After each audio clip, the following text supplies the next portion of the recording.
The Final Problem by Arthur Conan Doyle, 1859 to 1930.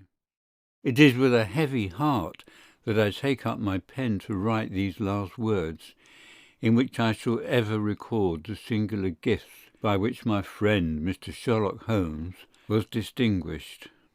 In an incoherent and, as I deeply feel, an entirely inadequate fashion, I have endeavoured to give some account of my strange experiences in his company from the chance which first brought us together at the period of the Study in Scarlet, up to the time of his interference in the matter of the naval treaty, an interference which had the unquestionable effect of preventing a serious international complication.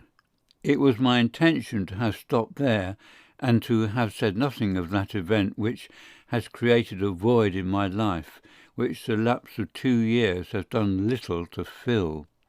My hand has been forced, however, by the recent letters in which Colonel James Moriarty defends the memory of his brother, and I have no choice but to lay the facts before the public exactly as they occurred.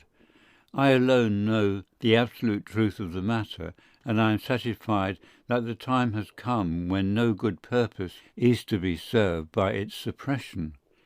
As far as I know, there have been only 3 accounts in the public press, that in the Journal de Genève on May the 6th, 1891, the Reuters dispatch in the English papers on May the 7th, and finally the recent letter to which I have alluded. Of these, the first and second were extremely condensed, while the last is, as I shall now show, an absolute perversion of the facts. It lies with me to tell for the first time what really took place between Professor Moriarty and Mr. Sherlock Holmes. It may be remembered that after my marriage and my subsequent start in private practice, the very intimate relations which had existed between Holmes and myself became to some extent modified. He still came to me from time to time when he desired a companion in his investigation, but these occasions grew more and more seldom, until I found in the year 1890 there were only 3 cases of which I retain any record. During the winter of that year and the early spring of 1891, I saw in the papers that he had been engaged by the French government upon a matter of supreme importance, and I received 2 notes from Holmes, dated from Narbonne and from Nimes, from which I gathered that his stay in France was likely to be a long one. It was with some surprise, therefore, that I saw him walk into my consulting room upon the evening of the 24th of April. It struck me that he was looking even paler and thinner than usual. "Yes, I have been using myself up rather too freely," he remarked, in answer to my look rather than to my words. "I have been a little pressed of late. Have you any objection to my closing your shutters?" The only light in the room came from the lamp upon the table at which I had been reading. Holmes edged his way round the wall, and flinging the shutters together, he bolted them securely. "You are afraid of something?" I asked. "Well, I am." "Of what?" "Of air guns." "My dear Holmes, what do you mean?" "I think that you know me well enough, Watson, to understand that I am by no means a nervous man. At the same time, it is stupidity rather than courage to refuse to recognize danger when it is close upon you. Might I trouble you for a match?" He drew in the smoke of his cigarette as if the soothing influence was grateful to him. "I must apologize for calling so late," said he, "and I must further beg you to be so unconventional as to allow me to leave your house presently by scrambling over your back garden wall." "But what does it all mean?" I asked. He held out his hand, and I saw in the light of the lamp that 2 of his knuckles were burst and bleeding. "It is not an airy nothing, you see," said he, smiling. "On the contrary, it is solid enough for a man to break his hand over. Is Mrs. Watson in?" "She is away upon a visit." "Indeed. You are alone?" "Quite." Then it makes it the easier for me to propose that you should come away with me for a week to the Continent." "Where?" "Oh, anywhere. It's all the same to me." There was something very strange in all this. It was not Holmes's nature to take an aimless holiday, and something about his pale, worn face told me that his nerves were at their highest tension. He saw the question in my eyes, and putting his fingertips together and his elbows upon his knees, he explained the situation. "You have probably never heard of Professor Moriarty," said he. "Never." "Aye, there's the genius and the wonder of the thing," he cried. "The man pervades London and no one has heard of him. That's what puts him on a pinnacle in the records of crime. I tell you, Watson, in all seriousness, that if I could beat that man, if I could free society of him, I should feel that my own career had reached its summit, and I should be prepared to turn to some more placid line in life. Between ourselves, the recent cases in which I have been of assistance to the royal family of Scandinavia and to the French Republic have left me in such a position that I could continue to live in the quiet fashion which is most congenial to me, and to concentrate my attention upon my chemical researches. But I could not rest, Watson. I could not sit quiet in my chair if I thought that such a man as Professor Moriarty were walking the streets of London unchallenged." "What has he done, then?" "His career has been an extraordinary one. He is a man of good birth and excellent education, endowed by nature with a phenomenal mathematical faculty. At the age of 21 he wrote a treatise upon the binomial theorem, which has had a European vogue. On the strength of it he won the mathematical chair at one of our smaller universities, and had, to all appearances, a most brilliant career before him. But the man had hereditary tendencies of the most diabolical kind. A criminal strain ran in his blood, which, instead of being modified, was increased and rendered infinitely more dangerous by his extraordinary mental powers. Dark rumours gathered round him in the university town, and eventually he was compelled to resign his chair and to come down to London, where he set up as an army coach. So much is known to the world, but what I am telling you now is what I have myself discovered. As you are aware, Watson, there is no one who knows the higher criminal world of London so well as I do. For years past I have continually been conscious of some power behind the malefactor, some deep organizing power which forever stands in the way of the law and throws its shield over the wrongdoer. Again and again, in cases of the most varying sorts, forgery cases, robberies, murders, I have felt the presence of this force, and I have deduced its action in many of those undiscovered crimes in which I have not been personally consulted. For years I have endeavoured to break through the veil which shrouded it, and at last the time came when I seized my thread and followed it, until it led me, after 1,000 cunning windings, to ex-Professor Moriarty of mathematical celebrity. He is the Napoleon of crime, Watson.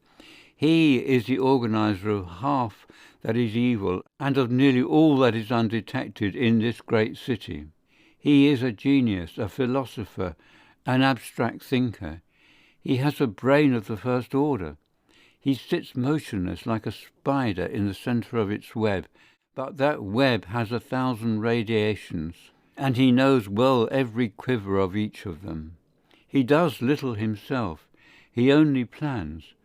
But his agents are numerous and splendidly organized. Is there a crime to be done, a paper to be abstracted, we will say, a house to be rifled, a man to be removed, the word is passed to the professor. The matter is organized and carried out. The agent may be caught. In that case money is found for his bail or his defence. But the central power which uses the agent is never caught, never so much as suspected. This was the organization which I deduced, Watson, and which I devoted my whole energy to exposing and breaking up.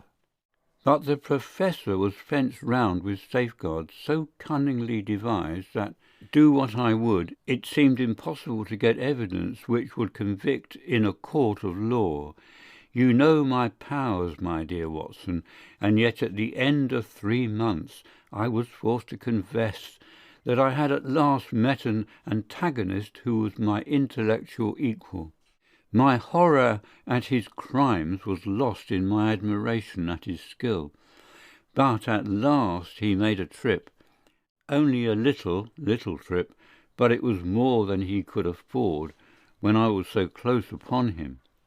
I had my chance, and starting from that point, I have woven my net round him until now it is all ready to close. In 3 days, that is to say, on Monday next, matters will be ripe, and the Professor, with all the principal members of his gang, will be in the hands of the police. Then will come the greatest criminal trial of the century, the clearing up of over 40 mysteries, and the rope for all of them. But if we move at all prematurely, you understand, they may slip out of our hands even at the last moment. Now, if I could have done this without the knowledge of Professor Moriarty, all would have been well. But he was too wily for that. He saw every step which I took to draw my toils round him. Again and again he strove to break away, but I as often headed him off. I tell you, my friend, that if a detailed account of that silent contest could be written, it would take its place as the most brilliant bit of thrust and parry work in the history of detection. Never have I risen to such a height, and never have I been so hard pressed by an opponent. He cut deep, and yet I just undercut him. This morning the last steps were taken, and 3 days only were wanted to complete the business. I was sitting in my room thinking the matter over, when the door opened and Professor Moriarty stood before me. My nerves are fairly proof, Watson, but I must confess to a start when I saw the very man who'd been so much in my thoughts standing there on my threshold. His appearance was quite familiar to me. He is extremely tall and thin. His forehead domes out in a white curve, and his 2 eyes are deeply sunken in his head. He is clean-shaven, pale, and aesthetic-looking, retaining something of the Professor in his features. His shoulders are rounded from much study, and his face protrudes forward, and is forever slowly oscillating from side to side in a curiously reptilian fashion. He peered at me with great curiosity in his puckered eyes. "You have less frontal development than I should have expected," said he at last. "It is a dangerous habit to finger loaded firearms in the pocket of one's dressing gown." The fact is that upon his entrance I had instantly recognized the extreme personal danger in which I lay. The only conceivable escape for him lay in silencing my tongue. In an instant I had slipped the revolver from the drawer into my pocket and was covering him through the cloth. At his remark I drew the weapon out and laid it cocked upon the table. He still smiled and blinked, but there was something about his eyes which made me feel very glad that I had it there. "You evidently don't know me," said he. "On the contrary," I answered, "I think it is fairly evident that I do. Pray take a chair. I can spare you 5 minutes if you have anything to say." "All that I have to say has already crossed your mind," said he. "Then possibly my answer has crossed yours," I replied. "You stand fast?" "Absolutely." He clapped his hand into his pocket, and I raised the pistol from the table, but he merely drew out a memorandum book in which he had scribbled some dates. "You crossed my path on the 4th of January," said he. "On the 23rd you incommoded me. By the middle of February I was seriously inconvenienced by you. At the end of March I was absolutely hampered in my plans, and now, at the close of April, I find myself placed in such a position through your continual persecution that I am in positive danger of losing my liberty. The situation is becoming an impossible one. "Have you any suggestion to make?" I asked. "You must drop it, Holmes," said he, swaying his face about. "You really must, you know." "After Monday," said I. "Tut, tut," said he. "I am quite sure that a man of your intelligence will see that there can be but one outcome to this affair.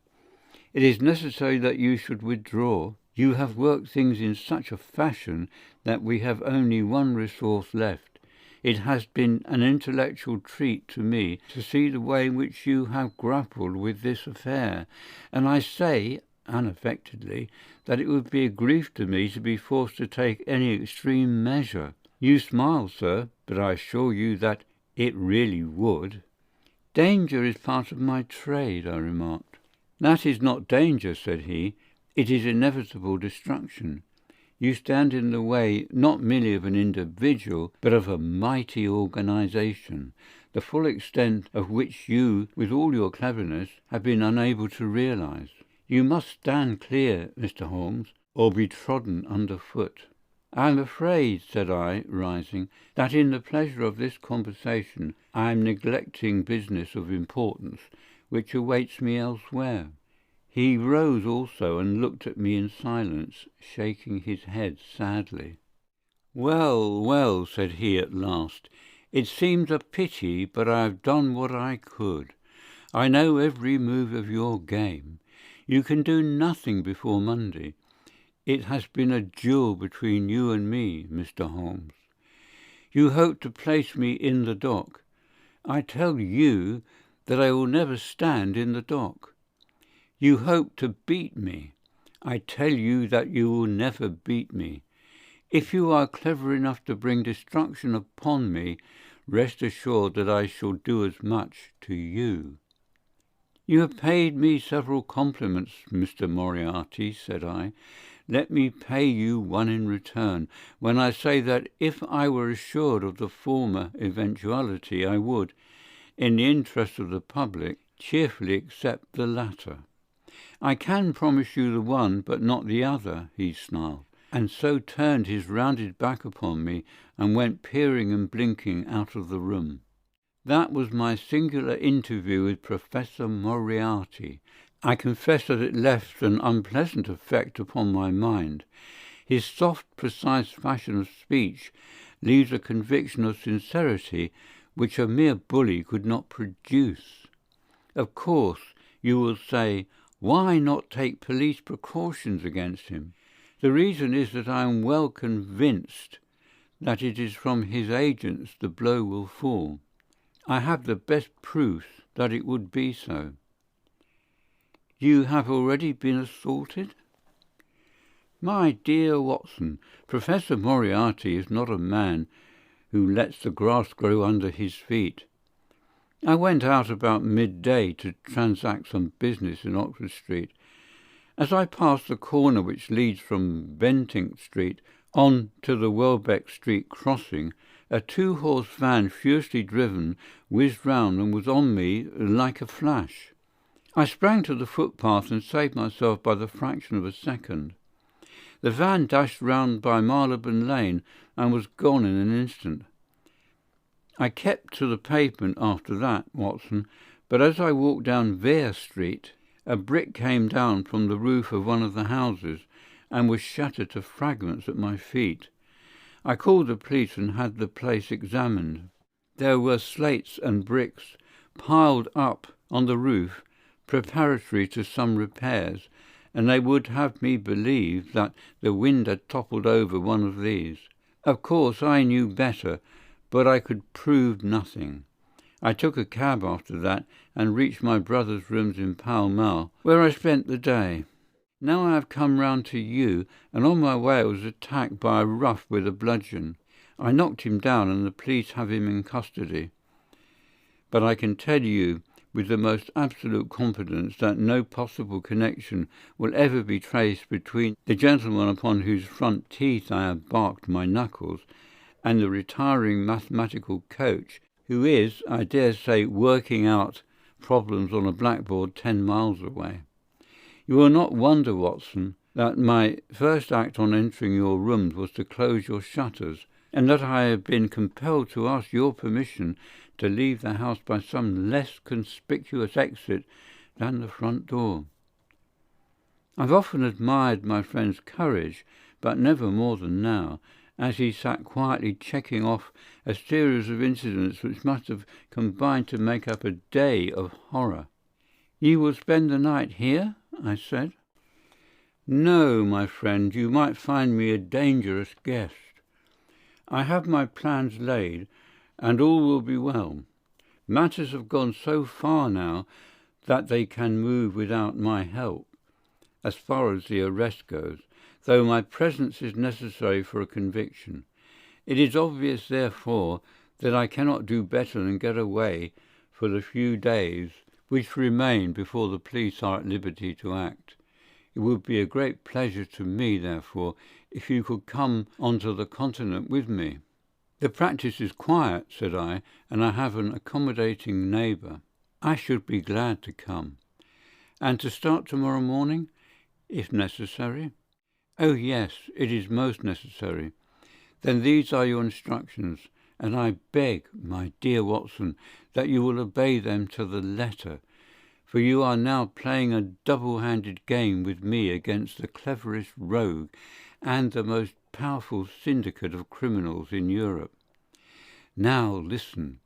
You will dispatch whatever luggage you intend to take by a trusty messenger unaddressed to Victoria tonight. In the morning you will send for a hansom, desiring your man to take neither the first nor the second which may present itself. Into this hansom you will jump, and you will drive to the Strand end of the Lowther Arcade, handing the address to the cabman upon a slip of paper, with a request that he will not throw it away. Have your fare ready, and the instant that your cab stops, dash through the arcade, timing yourself to reach the other side at 9:15. You will find a small brougham waiting close to the curb, driven by a fellow with a heavy black cloak, tipped at the collar with red. Into this you will step, and you will reach Victoria in time for the Continental Express." "Where shall I meet you?" "At the station. The second first-class carriage from the front will be reserved for us." "The carriage is our rendezvous, then?" "Yes." It was in vain that I asked Holmes to remain for the evening. It was evident to me that he thought he might bring trouble to the roof he was under, and that was the motive which impelled him to go.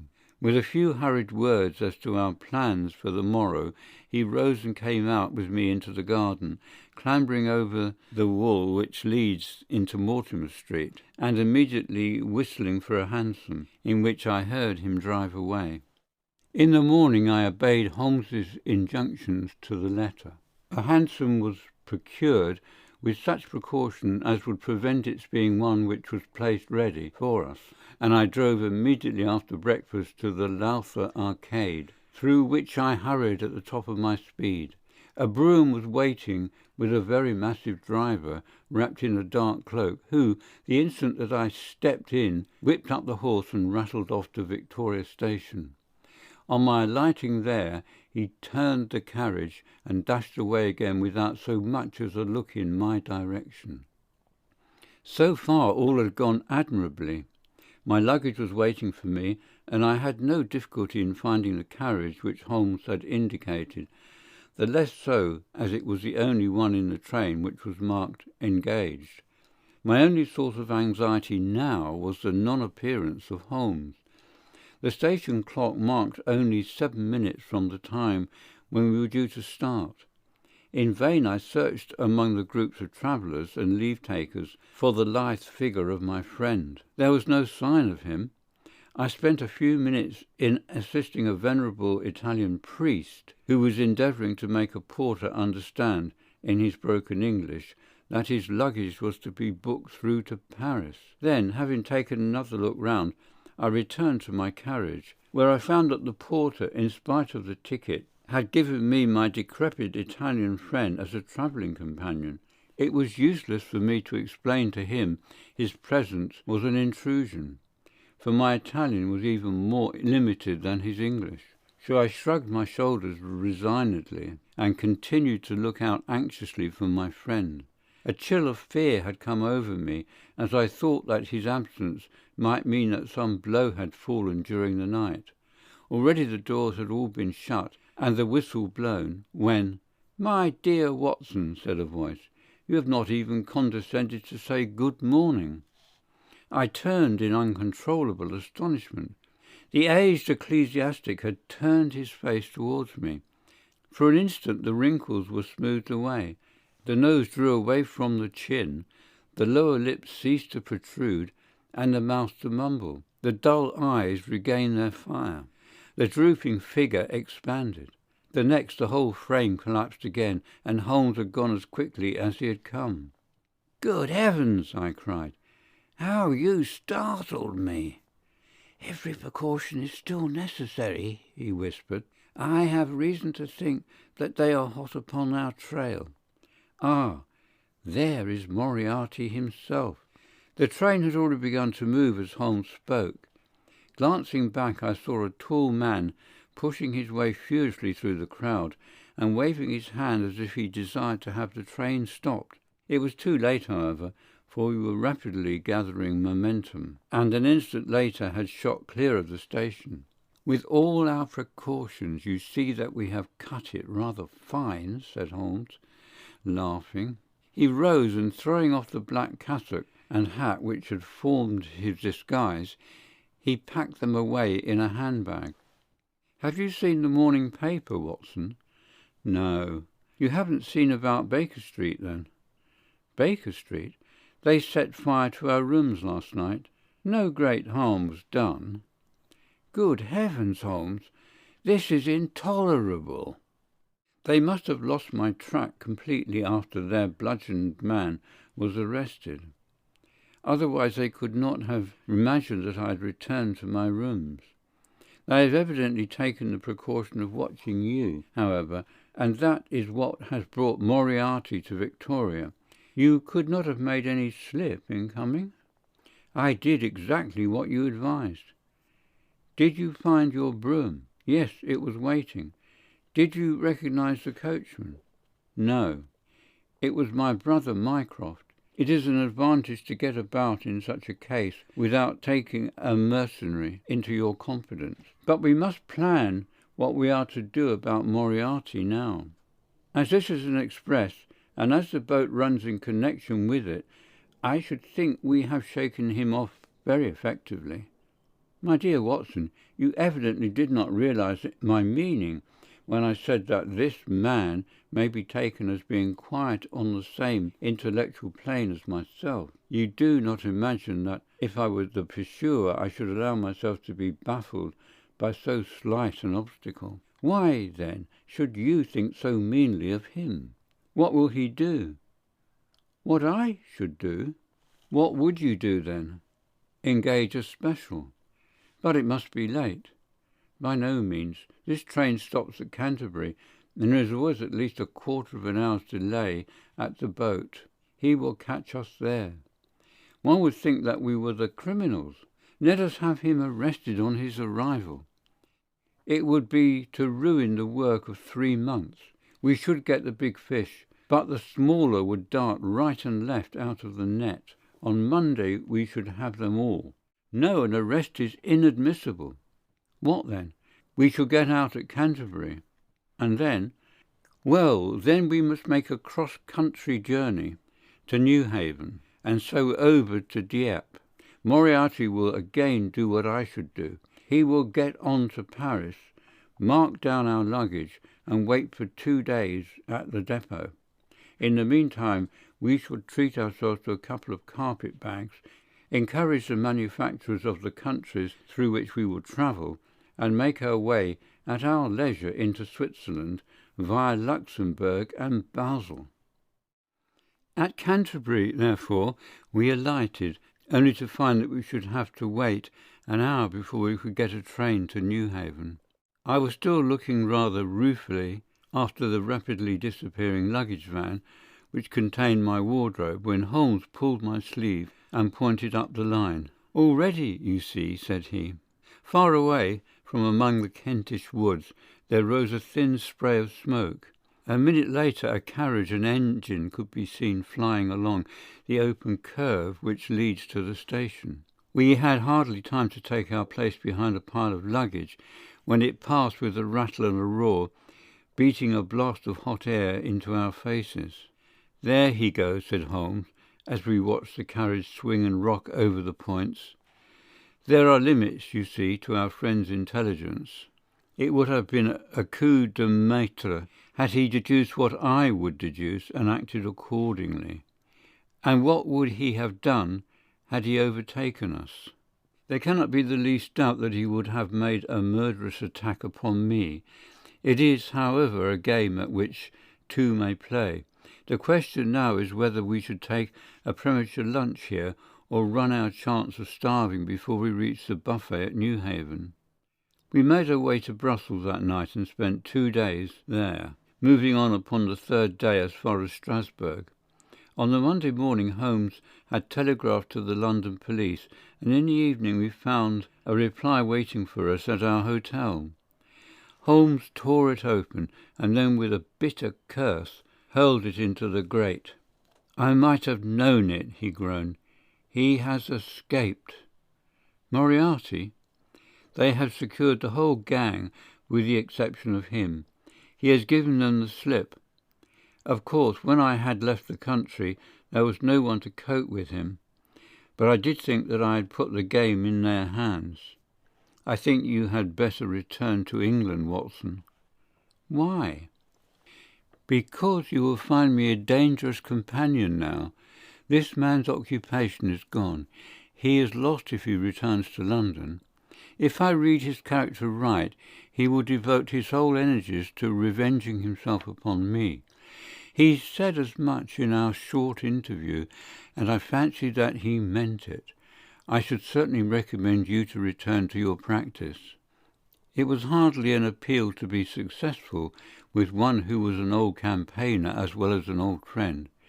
We sat in the Strasbourg salle à manger, arguing the question for half an hour, but the same night we had resumed our journey and were well on our way to Geneva. For a charming week we wandered up the valley of the Rhone, and then branching off at Liège we made our way over the Gemmi Pass, still deep in snow, and so, by way of Interlaken, to Meiringen. It was a lovely trip, the dainty green of the spring below, the virgin white of the winter above, but it was clear to me that never for one instant did Holmes forget the shadow which lay across him. In the homely Alpine villages, or in the lonely mountain passes, I could tell by his quick glancing eyes and his sharp scrutiny of every face that passed us that he was well convinced that, walk where we would, we could not walk ourselves clear of the danger which was dogging our footsteps.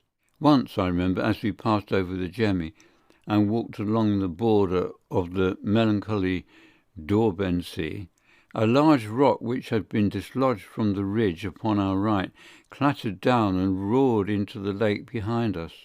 In an instant Holmes had raced up onto the ridge, and standing upon a lofty pinnacle, craned his neck in every direction. It was in vain that our guide assured him that a fall of stones was a common chance in the springtime at that spot. He said nothing, but he smiled at me with the air of a man who sees the fulfilment of that which he had expected. And yet, for all his watchfulness, he was never depressed. On the contrary, I can never recollect having seen him in such exuberant spirits. Again and again he recurred to the fact that if he could be assured that society was freed from Professor Moriarty, he would cheerfully bring his own career to a conclusion. "I think that I might go so far as to say, Watson, that I have not lived wholly in vain," he remarked. "If my record were closed tonight, I could still survey it with equanimity. The air of London is the sweeter for my presence. In over 1,000 cases I am not aware that I have ever used my powers upon the wrong side. Of late I have been tempted to look into the problems furnished by nature rather than those more superficial ones for which our artificial state of society is responsible. Your memoirs will draw to an end, Watson, upon the day that I crown my career by the capture or extinction of the most dangerous and capable criminal in Europe. I shall be brief and yet exact in the little which remains for me to tell. It is not a subject on which I would willingly dwell, and yet I am conscious that a duty devolves upon me to omit no detail. It was on the 3rd of May that we reached the little village of Meiringen, where we put up at the Englischer Hof, then kept by Peter Steiler the elder. Our landlord was an intelligent man and spoke excellent English, having served for 3 years as waiter at the Grosvenor Hotel in London. At his advice, on the afternoon of the 4th, we set off together with the intention of crossing the hills and spending the night at the hamlet of Rosenlau. We had strict injunctions, however, on no account to pass the falls of Reichenbach, which are about halfway up the hill, without making a small detour to see them. It is indeed a fearful place. The torrent, swollen by the melting snow, plunges into a tremendous abyss, from which the spray rolls up like the smoke from a burning house. The shaft into which the river hurls itself is an immense chasm, lined by glistening coal-black rock, and narrowing into a creaming, boiling pit of incalculable depth, which brims over and shoots the stream onward over its jagged lip. The long sweep of the green water roaring forever down, and the thick flickering curtain of spray hissing forever upward, turn a man giddy with their constant whirl and clamour. We stood near the edge, peering down at the gleam of the breaking water far below us against the black rocks, and listening to the half-human shout which came booming up with the spray out of the abyss. The path has been cut halfway round the fall to afford a complete view, but it ends abruptly, and the traveller has to return as he came. We had turned to do so when we saw a Swiss lad come running along it with a letter in his hand.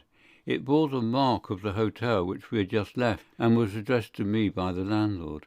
It appeared that within a very few minutes of our leaving, an English lady had arrived who was in the last stage of consumption. She had wintered at Davos Platz, and was journeying now to join her friends at Lucerne, when a sudden hemorrhage had overtaken her. It was thought that she could hardly live a few hours, but it would be a great consolation to her to see an English doctor, and, if I would only return, etc. The good Steiler assured me in a postscript that he would himself look upon my compliance as a very great favour, since the lady absolutely refused to see a Swiss physician, and that he could not but feel that he was incurring a great responsibility. The appeal was one which could not be ignored. It was impossible to refuse the request of a fellow countrywoman dying in a strange land. Yet I had my scruples about leaving Holmes. It was finally agreed, however, that he should retain the young Swiss messenger with him as guide and companion while I returned to Meiringen. My friend would stay some little time at the fall, he said, and would then walk slowly over the hill to Rosenlau, where I was to rejoin him in the evening. As I turned away, I saw Holmes, with his back against a rock and his arms folded, gazing down at the rush of the waters. It was the last that I was ever destined to see of him in this world. When I was near the bottom of the descent, I looked back. It was impossible from that position to see the fall, but I could see the curving path which winds over the shoulder of the hill and leads to it. Along this a man was, I remember, walking very rapidly. I could see his black figure clearly outlined against the green behind him. I noted him and the energy with which he walked, but he passed from my mind again as I hurried on upon my errand. It may have been a little over an hour before I reached Meiringen. Old Steiner was standing at the porch of his hotel. "Well," said I, as I came hurrying up, "I trust that she is no worse." A look of surprise passed over his face, and at the first quiver of his eyebrows, my heart turned to lead in my breast. "You did not write this," I said, pulling the letter from my pocket. "There is no sick Englishwoman in the hotel?" "Certainly not," he cried, "but it has the hotel mark upon it. Ah, it must have been written by that tall Englishman who came in after you had gone. He said—" But I waited for none of the landlord's explanations. In a tingle of fear I was already running down the village street and making for the path which I had so lately descended. It had taken me an hour to come down. For all my efforts, 2 more had passed before I found myself at the fall of Reichenbach once more. There was Holmes's Alpine stock still leaning against the rock by which I had left him, but there was no sign of him, and it was in vain that I shouted. My only answer was my own voice reverberating in a rolling echo from the cliffs around me. It was the sight of that Alpine stock which turned me cold and sick. He had not gone to Rosenau then.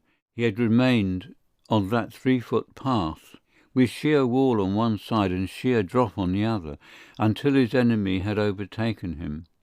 The young Swiss had gone too. He had probably been in the pay of Moriarty, and had left the 2 men together. And then what had happened? Who was to tell us what had happened then? I stood for a minute or two to collect myself, for I was dazed with the horror of the thing. Then I began to think of Holmes' own methods, and to try to practice them in reading this tragedy. It was, alas, only too easy to do. During our conversation we had not gone to the end of the path, and the Alpine stock marked the place where we had stood.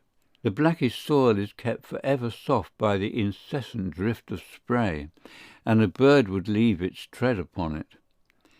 2 lines of footmarks were clearly marked along the farther end of the path, both leading away from me. There were none returning. A few yards from the end the soil was all ploughed up into a patch of mud, and the branches and ferns which fringed the chasm were torn and bedraggled. I lay upon my face and peered over, with the spray sprouting up all around me. It had darkened since I left, and now I could only see here and there the glistening of moisture upon the black walls, and far away down at the end of the shaft the gleam of the broken water. I shouted, but only the same half-human cry of the fall was borne back to my ears. But it was destined that I should after all have a last word of greeting from my friend and comrade. I have said that his Alpine stock had been left leaning against a rock which jutted onto the path. From the top of this boulder the gleam of something bright caught my eye, and, raising my hand, I found that it came from the silver cigarette case which he used to carry. As I took it up, a small square of paper upon which it had lain fluttered down on to the ground. Unfolding it, I found that it consisted of 3 pages torn from his notebook and addressed to me. It was characteristic of the man that the direction was precise, and the writing as firm and clear as though it had been written in his study. "My dear Watson," he said, "I write these few lines through the courtesy of Mr. Moriarty, who awaits my convenience for the final discussion of those questions which lie between us. He has been giving me a sketch of the methods by which he avoided the English police, and kept himself informed of our movements. They certainly confirm the very high opinion which I had formed of his abilities. I am pleased to think that I shall be able to free society from any further effects of his presence, though I fear that it is at a cost which will give pain to my friends, and especially, my dear Watson, to you.